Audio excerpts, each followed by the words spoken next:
Welcome to GardenDC, the podcast about everything gardening in the Washington, D.C. and Mid-Atlantic region.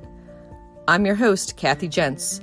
I'm the editor of Washington Gardener magazine, and we're aimed at gardening enthusiasts, people who grow everything from edibles to ornamentals, natives to exotics. If it grows in our area, that's what we talk about.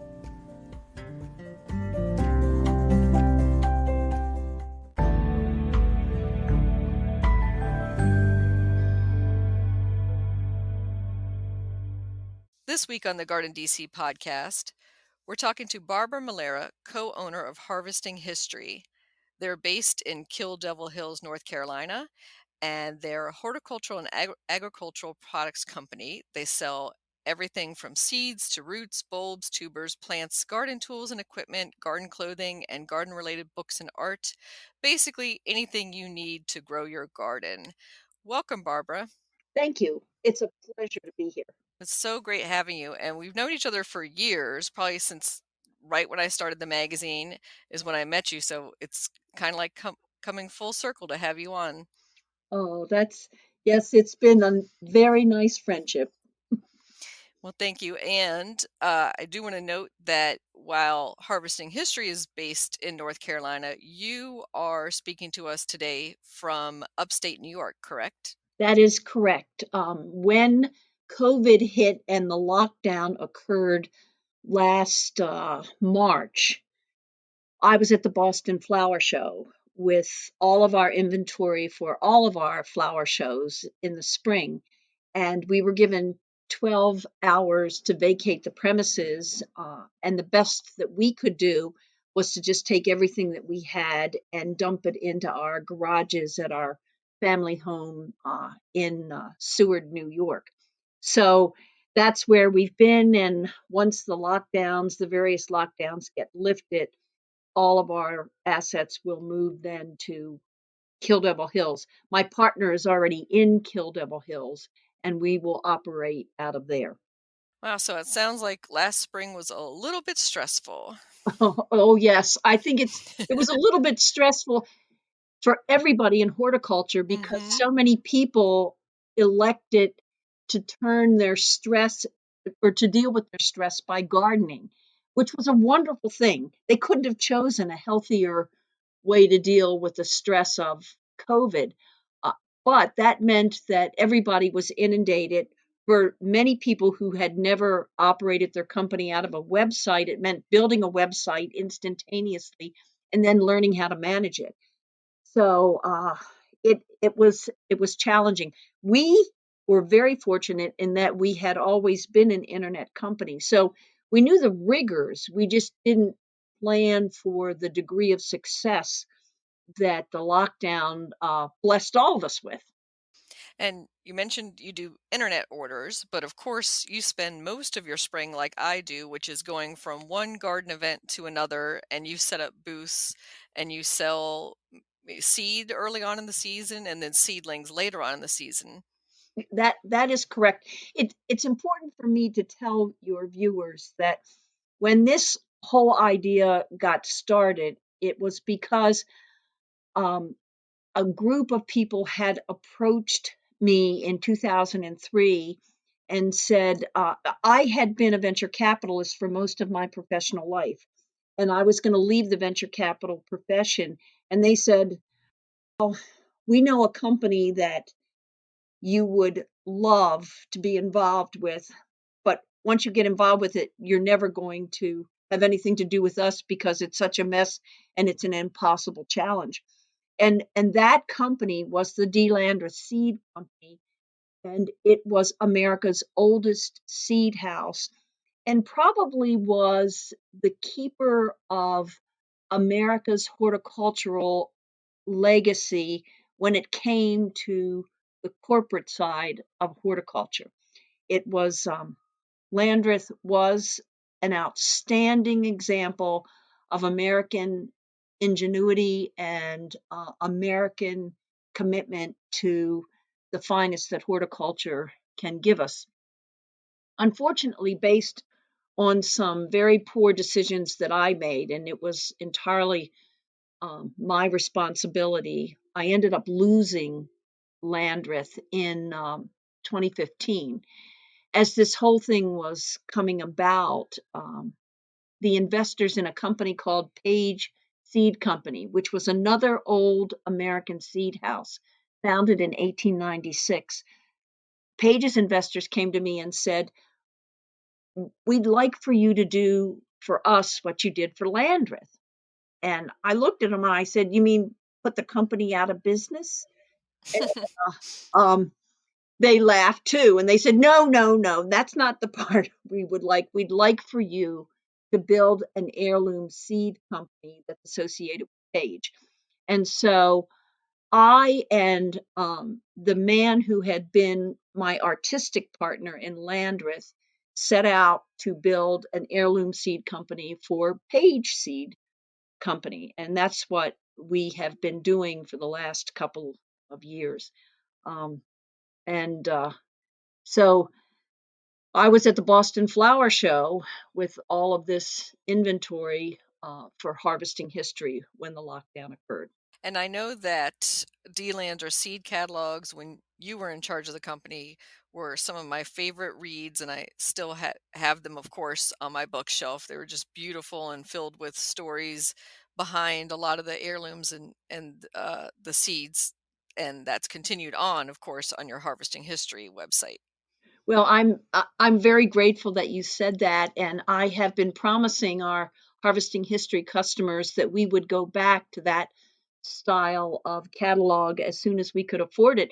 And it may be that that the success horticulture has enjoyed because of COVID may allow us to publish a catalog at the end of 2021. We're certainly hoping that that's the case. Well, I hope that happens too. And I was going to note that usually how my spring goes, pre-COVID and your spring, is that I run into you at the Philadelphia Flower Show in early March and buy some seeds from you there. And then I see you third weekend of April or so at the Leesburg Flower and Garden Festival, and then buy some early tomato seedlings there. And then I might see you later in the season at another event. So, will I be seeing you at those events this year? Oh, you certainly will.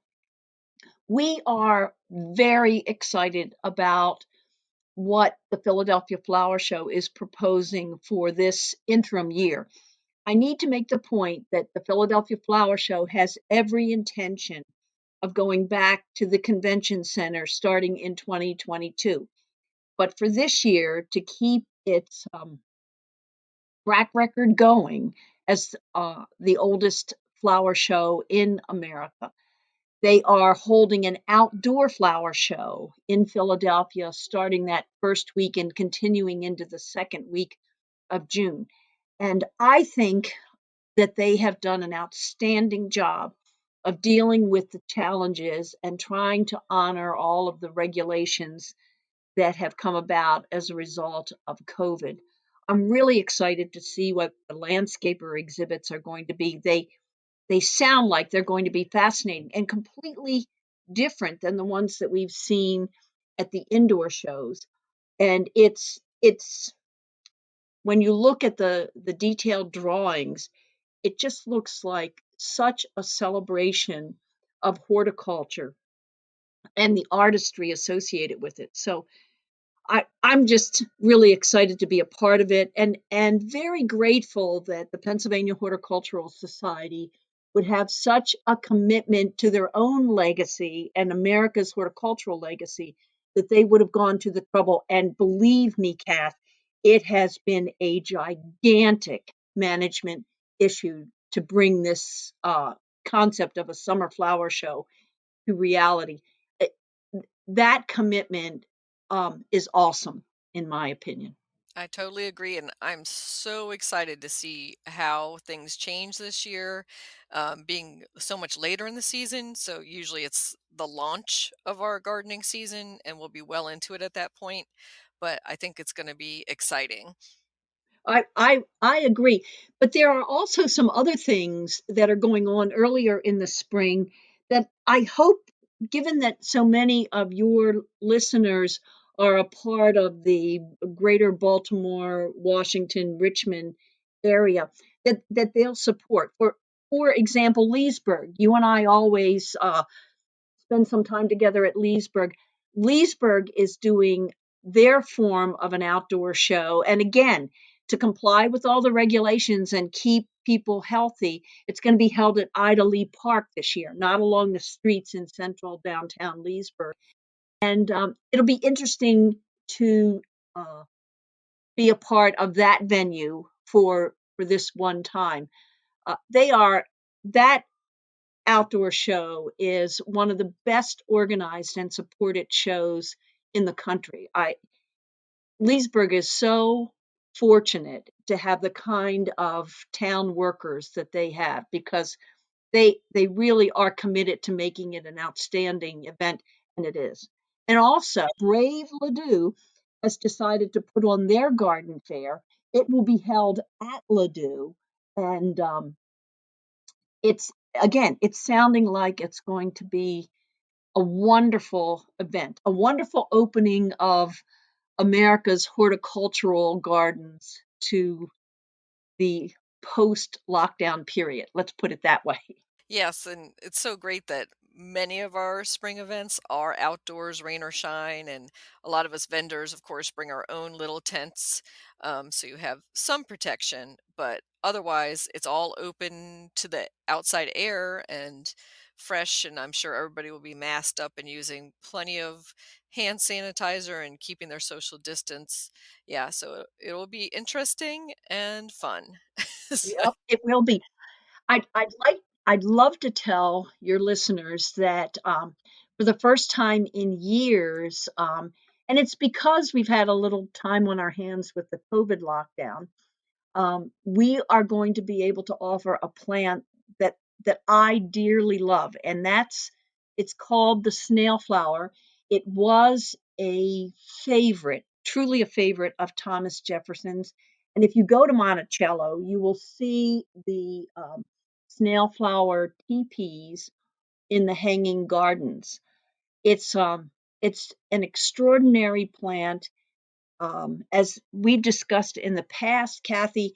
um, it's very difficult to grow from seed. It only has, under the best of circumstances, a 40% germination rate from seed. And it's a bizarre little creature because it definitely has a mind of its own. If you take cuttings in, say, May or June or July, they root almost instantly. But if you wait until August or September, they rarely root at all, even if you're taking them near the top of the vine. And they just, snail flower, like I said, has a mind of its own. But those clusters of those snail shaped flowers with that heavenly fragrance are worth the trouble that plant might give you at the beginning of its life with you. And we finally have a wonderful grower who is going to provide us with snail flower at Leesburg and Ladue and Philadelphia, and our own bulb sale in New Freedom in the weekend after Mother's Day. And I know I have to admit that that is a plant that I've tried both from seed and purchased little seedling and have failed with both. Much though I tried, but I cannot wait to get a hold of some of your seedlings and give those a chance because it is such a beautiful little flower. I mean, the snail part of the name doesn't kind of do it justice. It just conveys that it's kind of got this really funny corkscrew type habit, almost kind of like between a wisteria and I'm trying to think how I would describe it. Like a rotini noodle. How's that? Right, right, yes, that's well said. That's exactly what it looks like. And then it's got the blushes of purple and pink, and and these blossoms all grow in clusters, so it is a lovely, lovely plant. And it's so easy to winter over. Once you've got one or two of them, you've got them forever because they winter over very, very nicely. You just have to keep giving them a haircut because they grow at least a foot a week.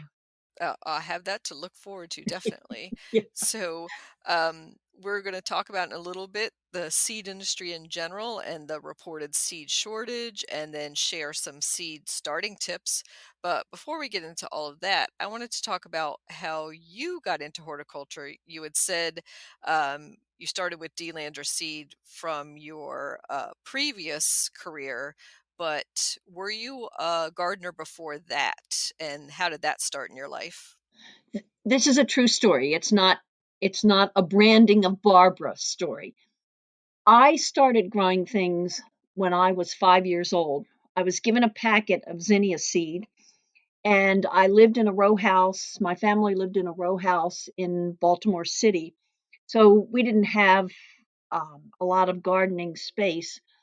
And so my mother gave me a shoebox, and I dug up some soil from the little garden that we did have and planted these zinnia seeds. And I think every single one of them germinated because in a matter of days, I had a shoebox full of zinnias. And my dad said, okay, well, we can't leave the shoebox underneath the hose spigot because we have to use the hose spigot for other things. And so he went to pick up the shoebox. And of course, it bent in half and all of the zinnias disappeared. However, my mother, who had come from a farming family, said, oh, don't worry about that. She just stuck her hands into the dirt, picked up hunks of soil that had the seedlings in them, and threw them in the garden. And sure enough, we had zinnias that summer, and they were just beautiful. I've had a garden every year of my life since that time when I was 5 years old. So that means at this point, I've had a garden for 66 years, and I hope I'll have a garden for the rest of my life. I've learned a lot, and I learn every single season something new. It's a wonderful stimulus for the mind, and as far as I'm concerned, there isn't anything better you can do for your body and your soul than to get out there and garden. But literally, when I was in college, I had a window garden. Um, just couldn't be without the plants. And do you still grow zinnias? Oh, you bet. I love them. I just think they're magnificent. And I grow the old fashioned ones. Most of the work on zinnias in the last 2 decades has been done in Germany by the company known as Bonari, a very fine old European horticultural company. But they've worked a lot in tissue culture. And so that's why you see the consistency, especially in zinnias that are now grown as border plants, the short ones.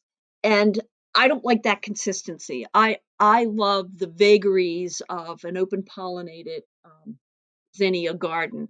I love the fact that you can buy a packet of pink uh, California zinnias, California giant zinnias, and no two of them will be exactly alike.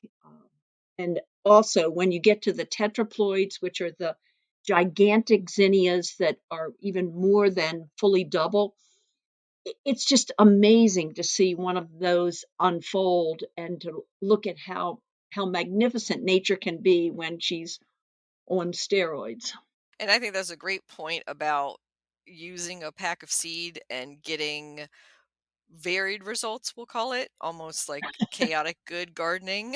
Yeah, So, chaotic good gardening. That's a great yes. term.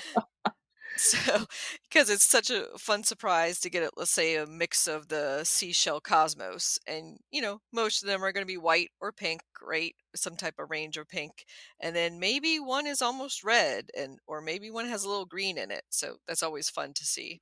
It is, and gardeners are so open to things. I have to tell you a funny story. We had a young man working for us a number of years ago who um, packed the green envy zinnia in the pink enchantress packets by mistake. Had this sweet customer of ours call, and she goes, I've never grown the enchantress, and it says it's supposed to be pink, but mine are all green. Are they going to turn? Oh no, they're Well, the green zinnias don't turn pink, and so we of course replaced her envy zinnias with the true enchantresses. But it, it was so funny. Are they going to turn pink? Or are they going to stay green? Well, I guess that was a good question. Yes, it was. She I'm glad she asked and didn't just wait around for the season for them to turn. Well, and she made us aware that the seed had been mispacked, Mhm. so we pulled what we had off the shelves, and when people called, we of course replaced their pink zinnias. So Mhm. And that's a good point for starting from seed rather than tissue culture, as you said. So you might not get exactly the picture on the packet. You might get some variation there. Whereas with tissue culture raised seedlings, everyone is really genetically identical. you're right. That's it, and that's the case, and that's why you get that consistency. And if you're looking for a border, that kind of consistency is very much appreciated. There's room for both. Definitely. And so we were talking the other day about how the seed industry has adapted to the last year of COVID. First, it seemed like a bust and then a boom. And then there were all the rumors of seed shortages. So, can you walk us through what happened? Okay. Um, Several things have happened over since March of 2020.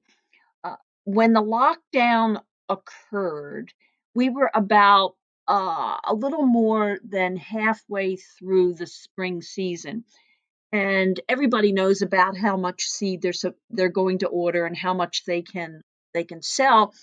And things were moving along. It was an average year. But then with people locked up, the people decided to deal with their stress by gardening, which was an excellent, excellent decision. But what they did was they went to all the garden centers and all the hardware stores and bought everything that they could get their hands on. We have a wonderful agway in the little town where we live, and I'm pretty good friends with the lady who's in charge of their garden section. She kept saying to me, "Barb, I don't know what they're buying. It disappears. I put it out and it disappears." And that truly is what happened. The good thing was that people had turned their interest. The bad thing was that they would come in and they would buy 10 packs of something when there was no way they were ever going to use those 10 packs. And so what happened is this continued throughout the late spring and early summer. And then we got into the fall season, and the same thing happened with bulbs. By the beginning of September, the big bulb importers had sold their annual inventory for 2020. It was, I have to tell you, Kath, I sold out of some bulbs that I have never been able to give away at the end of the season, and they were gone by the end of September. It was truly amazing. So, based on those two experiences, gardeners got concerned about what was going to happen in 2021, and they began their 2021 purchasing, at least with our little company, starting at the beginning of November. And that has continued. The To me, the interesting thing was it was going on at a moderate rate until Inauguration Day, and then for the 5 to 7 days after Inauguration Day, there was almost no activity. And then it came back full force and has been amazing in the past 10 days. Um, there, we have seen, we've seen volume like we've never seen before. It's, it's great. I think the thing that warms my heart the most is that we're seeing the millennials take a very non-millennial interest in this, and I have spent hundreds of hours talking to millennials in the past 8 months, and they just they want to know, they're starved for information. They want to know how to do these things and why you would plant one thing next to another thing and all sorts of information like that. And it's refreshing to see a genuine innocence about millennials being brought out by their newly found interest in horticulture. I am cherishing every moment of watching millennials fall in love with gardening. I know it's so wonderful to see, and the latest statistics show that we have somewhere between 16 to 20 million new gardeners just in the United States. And of course, as you said, a lot of those are coming from the millennial generation, and some from the even younger than that, Gen Z, who are hitting college and age and a little bit over. But then there's also some older gardeners that I'm seeing. So I'm seeing some seniors and some new retirees that just finally have the time on their hands available. They don't have that 2 hour commute every day, or they were saving gardening for retirement, kind of like saving oil painting for Yeah, retirement. you're absolutely right. And it's the joy that they have that they can finally pursue something that they always dreamed about is it's just really nice to see. I I love some of these newly found customers. I have a man whose name is Chuck, and he lives in I what I suspect is a very difficult part of Chicago. And Chuck doesn't realize that there's a time difference between Chicago and the East Coast, and so he loves to call me at 10:30 or 11:30 at night. Question. We have some great mid-evening discussions, but it's it's been. I remember, Kath, when um, we had a well. First of all, let me take your listeners back a little bit. When 9/11 occurred, the belief was that Americans would go into a nesting form of behavior and they would do things around their homes, and that horticulture was going to benefit significantly. As an industry, horticulture grows about 5% per year, and that's to be expected from a stable non technology industry. The technology industries can grow. Well, the social media related ones have grown 50, 100% per year, maybe even more. And the non-social media, it's not unusual for those industries to grow between 20 and 50% per year when they're just getting started. But horticulture trudges along at about 5% per year. There was no difference after 9/11. Horticulture still maintained a growth rate about 5% per year. And then we had during 2004 to 2008 a series of problems with fresh produce. There were a number of salmonella outbreaks, and this affected the market in that young mothers became fearful to buy fresh produce. And so we saw an uptick in the horticulture industry, and the growth was about running at a rate of about 7%. Um, and that what happened during that time is that fear drove that interest, and once the fear had subsided, so did the interest. It didn't last. This time, it's very, very different, and I think that the millennials, the newly retired, and the maybe even the youngest generation may actually stick with their interest in gardening. They'll carve out specific areas. Some will be great vegetable gardeners, some will be great flower gardeners, some will be great water gardeners. They'll find an area that they just love, or a particular plant. Maybe it's an iris, or maybe it's squash, who knows? But I think that that interest is not just going to last, it's going to grow. Um, and that's a wonderful thing. Yeah, and I was thinking that a lot of these new gardeners, the big question, I guess, for the seed companies that I've been speaking to is yes, they either had some successes or some failures in their first year in 2020, but how many of them are coming back in 2021 and how much of a gamble can you make in your inventory? Do you see the sales exceeding last year? Oh, way. In ours, all I can speak to is our little company's experience so far in 2021. What do we have? We've got 5 weeks under our belt. Um, it's um, January rivaled some of our best months in 2020, and I would have told you that was impossible. January for us is a dead month. We're getting our act together and getting ready to go to the flower shows, and um, we've been very, very busy.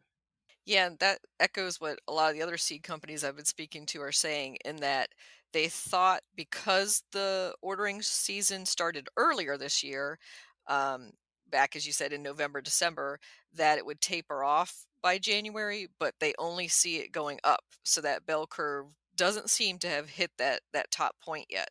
Right? I don't think it's even close. Hmm. February started with a boom. We were talking about the term seed shortage, and I kind of think that's a misnomer in that there's tons of seeds out there. The shortage actually is in the packaging and getting them to the consumer, correct? Yes, that's a very good um, description to point out to your listeners. Um, the shortages you're going to find are in peas and certain beans, um, and maybe in some lettuce. But peas are going to be a problem. So if you're going to grow peas, you ought to go buy a packet of seed right now, um, because there just are no more peas. There's no more bulk peas left. Everything is sitting in a warehouse waiting to be packed right now. Good point. And that had to have been obviously grown and harvested last season, That's right. and seasoned. And if it's a few years old with peas, you could, if you have an old pack of peas sitting around, you can probably just plant what double or triple the amount that you would in normally and probably still have, a good amount of germination, maybe 30 to 50%. But with those lettuce seeds, that's I think going to be an issue because lettuce is one of those seeds that needs to be fairly fresh, like from last year, for it to have even a minuscule germination. Yep. You are absolutely right on that. The one thing I would tell people about peas is if they already have older peas, that this is the year I would use inoculant on them, because that will definitely, a pea that's, right on the cusp of germination or non-germination, the inoculant I think will help push them into the germination column. And can you describe for beginners how to use inoculant and where they might source that? Okay, inoculant is a good chemical. It's approved for organic gardening, and it encourages um, the growth of new roots. And bear with me because most people won't describe inoculant that way. What it does is it allows that pea to access the nitrogen in the soil using less energy than it normally would have to use. And in doing that, those very young roots then become much stronger than they ordinarily would. In a normal pea that isn't a year or so old, it makes for very strong plants that produce higher yields. In peas where you're trying to get some germination, I think you will have a much stronger plant than you would without the inoculant. The best place I would think to find inoculant is if you've got a southern states or one of the agricultural related stores. Mhm. So like a Somebody farm supply store. exactly, Yeah. exactly. There are probably some Agways and True Values and those places where the person buying the horticultural products knows what they're doing, and they may actually carry some.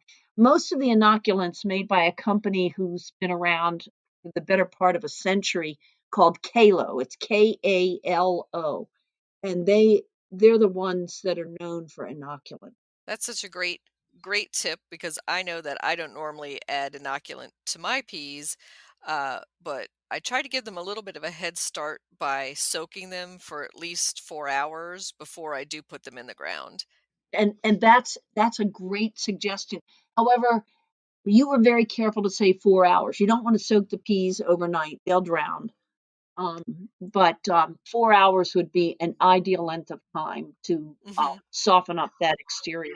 Yeah, I've done it. I've left them on the kitchen counter for a day or 2, and then you kind of have, uh, like a cold pea soup, not attractive.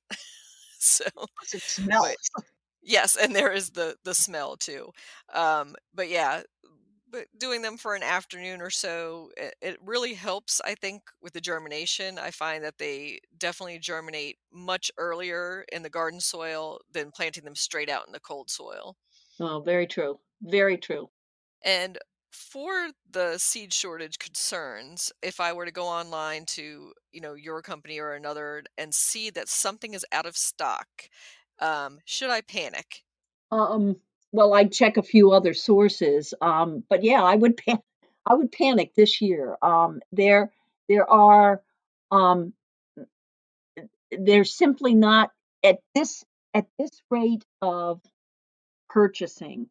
There's not enough seed to carry us through the summer. So you want to purchase your seeds soon. But don't panic if you go into your hardware store or your Home Depot and the seed packets for beets are gone. Go online and look at some of the smaller seed houses, and they probably will have some of what you're looking for. Yeah, and it's true that if you say wanted that particular carrot, you're looking for Danvers Hmm. and they're sold out of Danvers, there's lots of other carrots available. Right. So this is probably a good opportunity to try some of those different things, even if you've always bought the same variety every year. That's right. And a little secret is there's a great seed house in this country called Kitazawa. It's Kitazawa. And we think of them as Asian seeds, but you mentioned carrots, and that brought Kitazawa to my mind. They have a wonderful selection of carrots, and I think they have a retail website, but also there are places that carry Kitazawa seeds, and some of the things you're looking for if you go through the Kitazawa inventory, you're going to find those seeds there. And I'm guessing that they won't sell out as fast, as quickly as, say, going to Burpee or a name brand. True. And there's always, of course, our seed swaps and Washington Gardener holds seed exchanges, and there's your older seed inventory, and then also going in for group purchases. So you and your neighbors, or maybe your fellow garden club members, because a packet of, say, tomato seed might have what, 20 seed in there, but how many of them are you going to grow the full plant out? Exactly. So it's one point I would like to make, because as knowledge is growing within the new gardener group, if you're going to plant the second season starting in late June or July, or you're going to plant the third season in September, you need to purchase seeds now. So if you were going to plant beets in July and maybe some beets in September, you better buy the beets now. Great tip to plan out your year fully in advance, not just look towards the next couple months. And that kind of brings us around to seed starting tips because there's two main ways that I know of for starting seeds, and that's starting them indoors early under grow lights and then direct sowing them into the soil. And I'm kind of a big direct sower. I don't do too much of the indoor pre-starting, but let's try to walk through what you might be starting in the next few weeks indoors. Okay. Um, the first thing I want to say in the harshest of tones is that people start seeds too early, and this is especially true for tomatoes. A leggy tomato goes through tremendous transplant. So you don't want to start that tomato seed more than 6 weeks before you're going to put it in the ground. Forget the frost date and that sort of thing. 6 weeks before you're going to put it in the ground. So if the frost date's May 15th, but you're not going to plant that tomato until May 31st, then you are, as you cry and write the check for your taxes, you are also sticking little tomato seeds on April the 15th into little pots so that come May 31st, you've got a plant that's not leggy. The counter to that is pepper plants. And peppers never forgot where they came from. They came from the deep tropics and they don't like it cold. So, where a tomato plant you don't want to start more than 6 weeks, you can easily start a pepper plant 8 weeks. And the warmer that soil is, the happier that plant will be, that pepper plant will be. So, just remember that. Eggplants, which probably, Kathy, is the only other thing I would recommend that you start indoors. Um, Eggplants are take longer than tomato plants to germinate, but then speed things up. So you're okay starting an eggplant 6 weeks before you're going to put it in the ground. The other thing with those three plants is that they don't need to have direct sun or even very bright light while they're germinating. Once they get those two first leaves, then you start exposing them to light. But what they want more than anything else is warmth, not light, until they come out of the ground and poke those first two leaves out of the stem. That's a great point. And since you were saying they prefer warm soil, would that be a heating pad, a germination mat? I know that some of the old tricks that people would use would be to start their seeds on top of, say, their water heating unit. Um, some people will swear by that. If you still have radiators, that's another choice, right? Yep. And anything that where the bottom could be warm. And even there are refrigerators like mine that still give off some heat on the top part. And even that gentle heat is enough to encourage germination. So, Mine does because I have a cat that naps up there. So my recommendation to listeners is where the cats nap during the day yep. is where the seeds would like to be warm as well. And of course, you don't want to have cats napping on top of your seedling trays, but if you can move the cat aside for a little bit and have the seeds, that's probably a great place for it. Yeah. great, great advice. For the seeds that we might be starting for cool season crop, so those would be crop that we would harvest before summer uh, comes in full in our region, might be things like greens and onions and leeks and some of the cool season herbs. So those we can Radishes and too. radishes, of course, and some of our root crops, like we mentioned before, carrots as well, and beets and that sort of thing. So those all we can direct sow into the soil. Generally, we have said for the Mid-Atlantic region in the past that you can start doing that around St. Patrick's Day. But in the last few years, and we don't know if that's climate change or just mild winters, some of us have had success even starting peas and things outside as early as Valentine's Day. What are you finding, Barbara? I'm saying hooray to you. Yes. Pe- Peas, spinach, those kinds of things. love being in the ground in the mid-Atlantic in February. And with a lot of them, you can't make a mistake, because if for some reason it's too cold, they just stay snuggled under the soil. And once the soil gets warm enough, then they'll poke their heads up. So it's not it's not like you're going to have them totally disappear.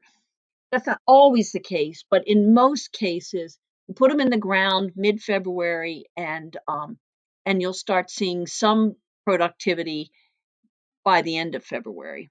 I think it's great advice to start those things early. Yeah, it helps to start earlier just because also you want to get a jump on the summer season earlier, and you're trying to have that overlap that time, and that's kind of like when can I harvest this and when can I plant this type of fight that we have in the Mid Atlantic, and then the same thing, of course, happens in late summer into early fall when you're trying to transition. To those root crops again and the greens, but you're like, I'm still producing tons of tomatoes. I can't yank that plant. Yeah, true. Very true. And the other end of that spectrum is the things that do so much better if they're planted in warm soil. And that doesn't mean that you take your hand and you spread it out on the surface of the soil and the soil's warm. You take that finger and you stick it down at least two knuckles worth and see if the soil is warm on the tip of your finger. Things that do so much better are like squash and melons and pumpkins and those kinds of things. If the soil is warm, I will tell you of some of the things that I used to glean from the old Landreth catalogs. They would tell you to plant your squash the third or fourth week of June. Nobody does that anymore. But but the farmers that grow pumpkins in Hmm. southern New Jersey never put their pumpkins in before the week before Fourth of July. And I can remember what, because we sold a lot of old heirloom variety pumpkins when I was with Landreth. And I remember the first year or so, we'd start getting these bulk orders for pumpkins around June the 15th. And finally, one of the guys that I knew pretty well, I said, "What are you buying pumpkin seed for at this time of the year?" And he goes, "Well, if you knew what you were doing, you would know that I'm not going to put the pumpkin seed in until the end of June. And my crop will come in with better fruit and quicker than the guys that put it in May the 31st." So, and it did end up being true. The other thing that's amazing is if you plant zinnia seeds once the soil is warm, zinnia seeds will routinely germinate in 24 hours if the soil's warm enough. It's amazing how fast they germinate. Hmm. Yeah, and as a perpetual procrastinator, I can swear by all of this timing. So normally, I am not getting my melons or pumpkins or squash in any time before mid-June, and they germinate within 2 days. I'm seeing, the little first leaves pop out immediately. Whereas, obviously, as you said, if you had planted them in early May or mid-May, they might sit for a week or two till the sun has warmed the soil enough that they might finally decide to break out of their shell and push up out of the soil. Very, very true. That I would like to make this point since we're on this subject, and they're not. I know they're not seeds, but um, well, leeks. If you're going to grow leeks and harvest them this year, you really need to get them in the ground in mid-February in the Mid-Atlantic. The other thing you should put in the ground in mid-February, and this is an absolute, is the shallots. Shallots have to have that cold period. And they do, shallots do much better in the mid-Atlantic if you plant them in the fall. But if you didn't have a chance to do that this fall and you still want shallots, you've got about 3 weeks before they need to absolutely be in the ground. Onions, not so much. Again, in the mid-Atlantic, the best time to plant onions is in the fall. But you've got, I would say, up to St. Patty's Day to plant your onions. Shallots, I'd plant them in mid-February, no excuses. And even if there's snow in the ground, would you just dig like a line through that? I would, if the ground isn't frozen, I would dig them up. I would, put them in. And do you have any tricks for maybe pre-warming the soil a little bit? Um, Black landscaper cloth, or a black, plastic trash bag will help to a certain extent, but the thing about challenging Mother Nature is she always gets you back. So, she may look nice, but she's got a vindictive streak in her. So I'd go with what the outside nature is telling you, and not try to push my luck. And if you follow phenology, so the signs of nature showing you when the soil is warm enough, one of those indications is, of course, when you see weed seeds germinating and popping up, that would be a good indication. So if you start to see bitter cress, especially, that's one of the ones I look out for. And also when dandelions start to bloom. And that's generally what mid-March for Yep, us here in the DC area. yep. It certainly is.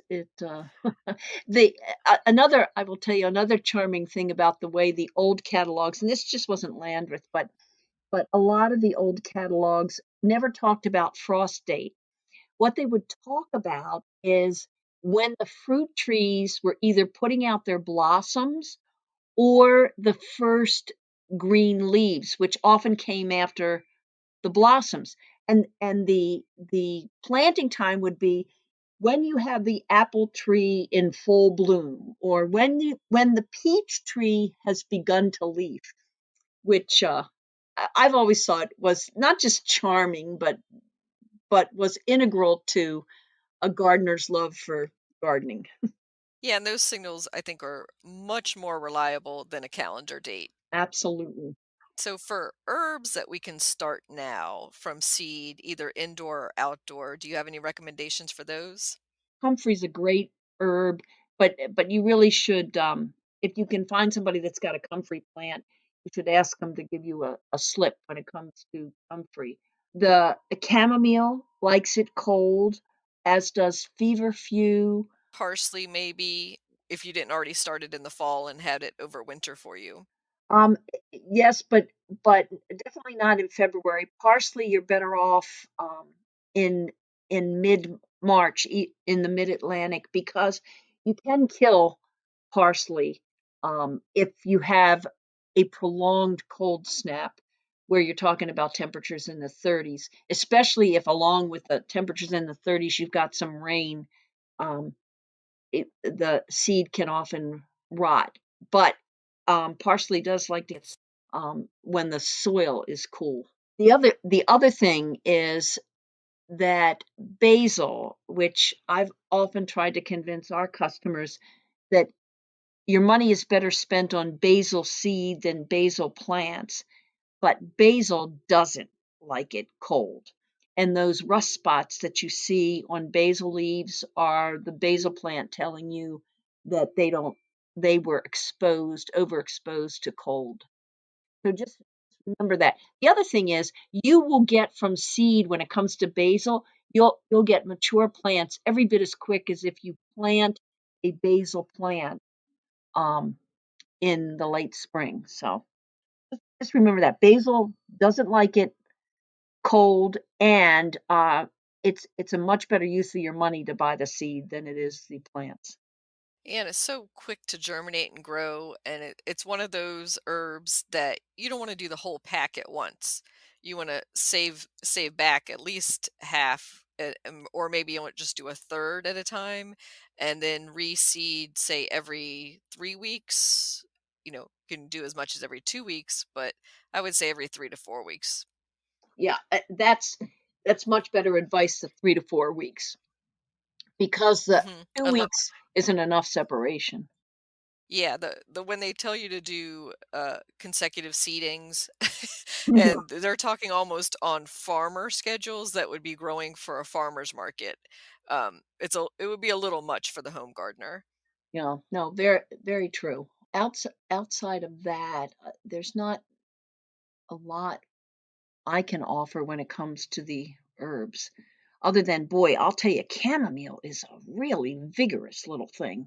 Yeah, it's almost a weed sometimes, the way Yes, it can go up. Yeah, very true. but a welcome weed. Yes. And you know what else? Horehound, not horehound, borage.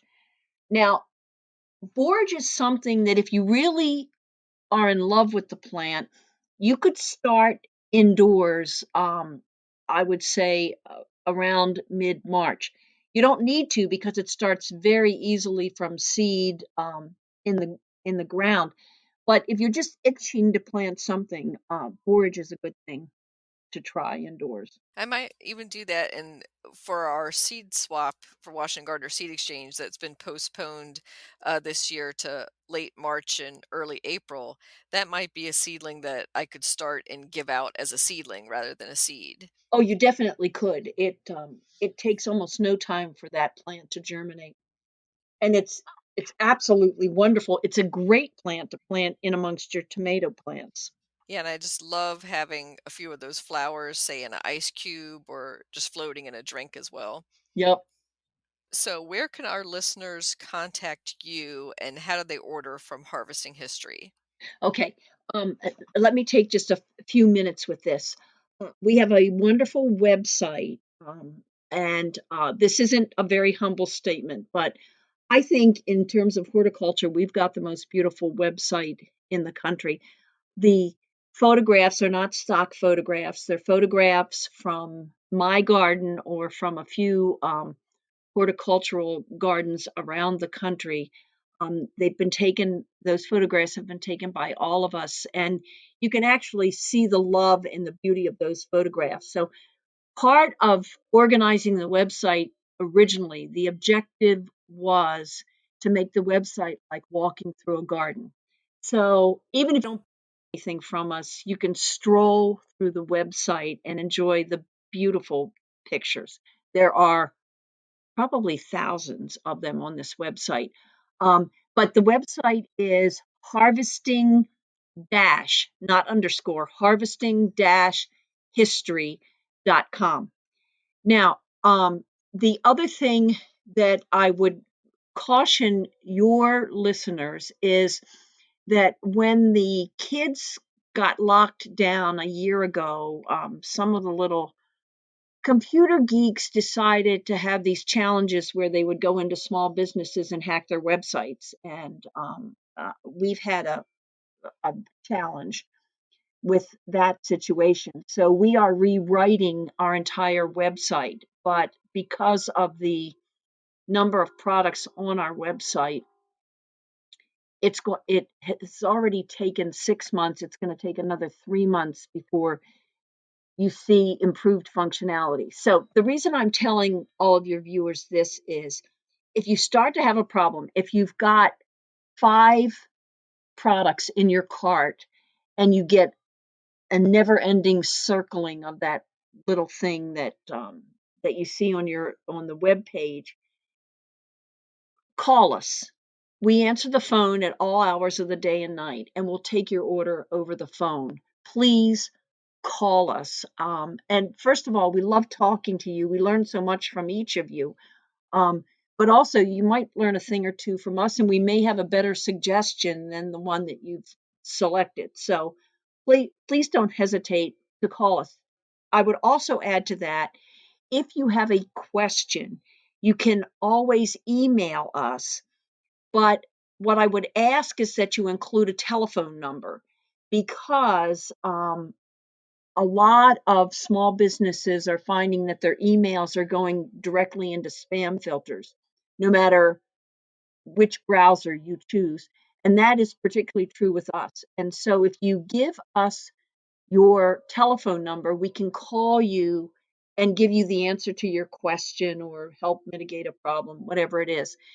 Otherwise, we may not have any way to contact you. And for those that never check their spam filters, they're going to think we don't respond. Thank you for sharing all that, Barbara. That's definitely a great behind the scenes of how a lot of our small seed companies are operating these days and some of the challenges that you all are going through. Well, you're welcome. The technology part of it is far more challenging than trying to get a stubborn seed to germinate. Well, thank you so much for sharing your seed knowledge and a little bit behind the scenes of the industry. And I look forward to seeing you at some of the live events this season. Well, I look forward to seeing you, and I thank you so much for giving me an opportunity to speak to your listeners. It's been a real pleasure. This podcast is brought to you by Summer Creek Farm Horticultural Soil Mixes. Hydra 2 Seed Starter, Multi-Mix 2 Raised Bed Mix. Organic, local, sustainable, professional grade. Summer Creek Farm makes the most sustainable horticultural mixes available. Available at Mom's Organic Markets, selected Ace Hardware, and direct from Summer Creek Farm. Visit www.summercreekfarm.com.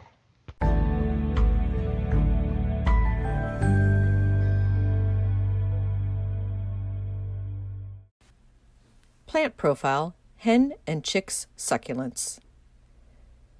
Hen and chick succulents, Sempervivium species, are like chips. You cannot have just one. Once you start growing them, you'll find yourself collecting the many different varieties. There are over 3,000 named Sempervivium cultivars in numerous colors, shapes, textures, and sizes. Sempervivium literally means lives forever, as they can be divided and propagated almost effortlessly. However, don't think that you can just set it and forget it. Each individual plant has a 3-year life cycle and produces offshoots for 2 of those 3 years. So you'll need to pull out those baby chicks and replenish the mother hen spot periodically. These easy-to-grow succulents are great for indoor or outdoor containers. They can also be grouped with other cactus and succulents for a nice layered or contrasting look. Sempervivium prefer full to part sun and very well draining sandy or rocky soils. They need little water and are very drought tolerant.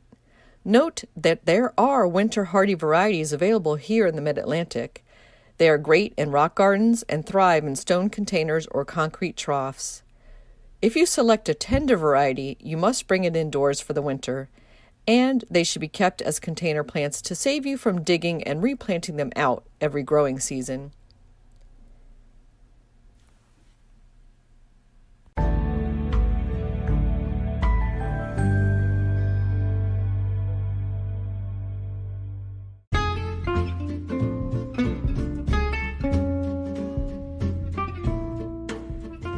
What's new in the local gardening world?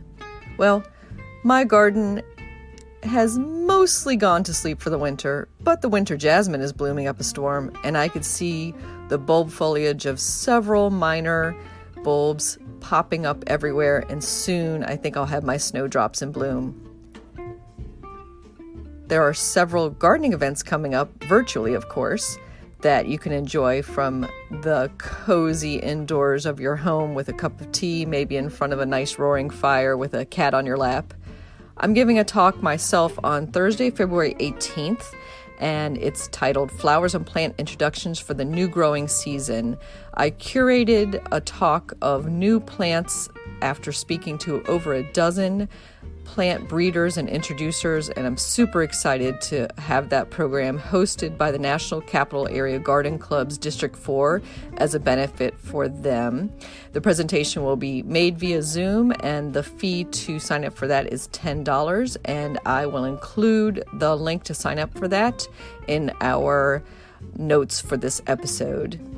Another event that you definitely want to sign up for is Greenscape Symposium produced by Brookside Gardens.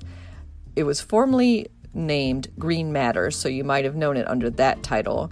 That takes place this year virtually on Friday, February 19th. The keynote speaker is Doug Tallamy, and you don't want to miss it. The entire day is themed around native plants. You can register for that at activemontgomery.org. On Saturday, February 20th, is the 17th Annual Eco-Savvy Symposium hosted by Green Spring Gardens, and you can register for that through fairfaxcounty.gov. This year's theme is around integrating stormwater management into landscape design. Next, Washington Gardener magazine is hosting our Garden Book Club meeting, and that will be on Thursday, February 25th. We're going to be discussing A Gentle Plea for Chaos, a really fun, neat book that talks about garden philosophy and maybe not trying to tackle it all at once yourself. So hopefully you'll be able to attend one or all of those sessions. And just to save in your schedule, we have pushed back both the Washington Gardener seed exchanges into early spring. And the one that will take place at Green Spring Gardens is now Saturday, March 27th. And the one that will take place at Brookside Gardens is now Saturday, April 3rd. We will be posting more details on those and the registration forms in early March.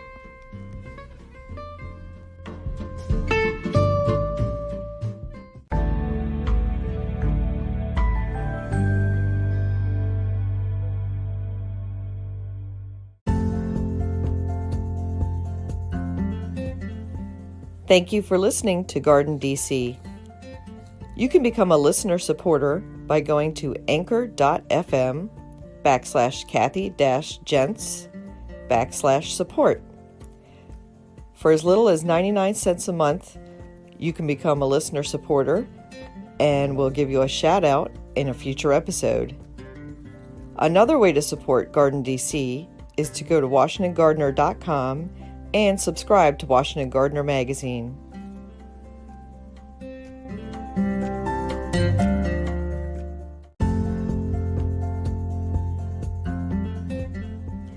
You can find Washington Gardener online at WashingtonGardener.com, on Twitter at WDC Gardener, on Instagram at WDC Gardener, and on Facebook.com at Washington Gardener Magazine.